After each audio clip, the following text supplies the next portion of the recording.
ছিল, কাবার ভিতরে সেজদা ছিল না, আবু বকর ছিল কিন্তু সিদ্দিক আকবর ছিল না, ওমর ছিল, ফারুক আজম ছিল না, ওসমান ছিল, জিন্নারাইন ছিল না, আলী ছিল, হায়দার কাররার ছিল না, মুআবিয়া ছিল, কাতিবে ওহী ছিল না, হযরত বেলাল ছিল কিন্তু মুয়াজ্জিন রাসূল ছিল না।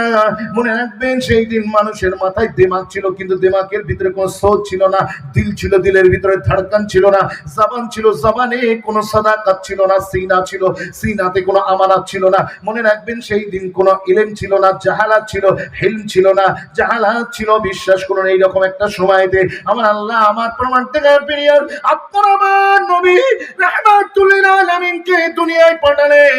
সঙ্গে সঙ্গে কুল কায়নাত থেকে আওয়াজ আসতে শুরু করলো, মুবারক হো, মুবারক হো, হুজুর আ গয়ে। बोलবেন না সুবহানাল্লাহ। मुबारक हो हुजूर आ गए, पुरनूर आ गए, शाफे यौमुन नुशूर आ गए, सैयद आदम आ गए, हादी आजम आ गए, जमील श्याम आ गए, ताजदार हरम आ गए, दुआए खलील आ गए, लुत्फ रब्बे जलील आ गए, खैरुल वरा आ गए, शमशुद दुहा आ गए, बदरुद्दुया आ गए, नूरुल खुदा आ गए, नबी ये बेमिसले बेमिसाल आ गए। আমার নবীকে পেয়ে সবাই খুশি করেছে।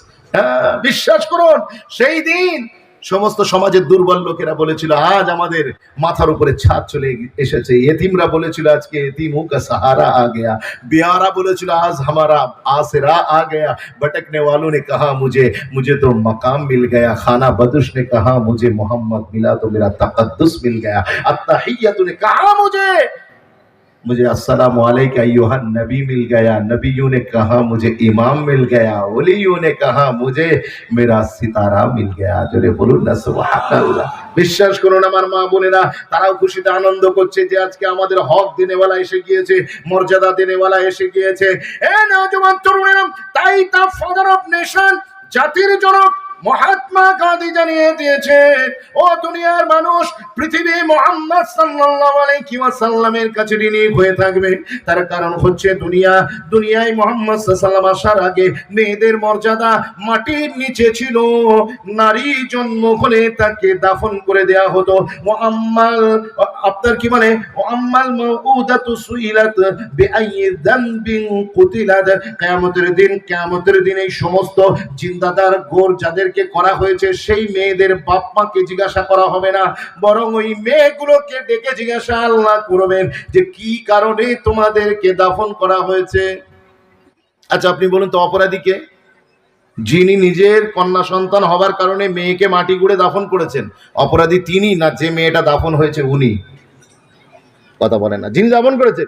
কিন্তু কিয়ামতের দিন আল্লাহ এ প্রশ্ন করবেন না বাপ আর মাকে যে তোমরা কেন দাফন করেছো, বরং মেয়েটাকে বলবে বিআইয়ি যামবিন কুতিলাত, কি কারণে তোমাকে দাফন হতে হয়েছে তুমি বলো। তার মানে মুফাসসিরিনরা লিখেছেন এই গুনাহটা এত বড় গুনাহ, আল্লাহর নজরে এটা এত বড় গুনাহ, আল্লাহ ওই সমস্ত অপরাধীর দিকে তাকানোটাকে গাবারা বলে মনে করবেন না।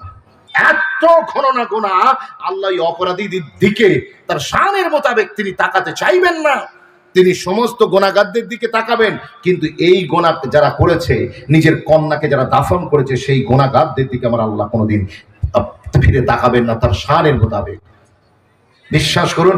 তো আমার বক্তব্য হচ্ছে সেই দিন আমার নবী পাক এসে কি বললেন, বলে গেলেন এই কথা, ও দুনিয়ার মানুষ যারা কন্যা সন্তানকে দাফন করছে শুনে রেখে দাও, শুনে রেখে দাও, আমি মুহাম্মদে আরবি বলছি। মদিনার মসজিদে আমার হুজুর বসে আছেন, আমার নবী পাক বললেন যার একটা বেটি সে হবে জান্নাতি। সঙ্গে সঙ্গে একজন উঠে বলছে হুজুর আমার দুটো বেটি, আমি কি জান্নাতে যেতে পারবো না? আমার নবী পাক বলে হ্যাঁ ইয়েস, তুমিও জান্নাতে যাবে। জোরে বলুন।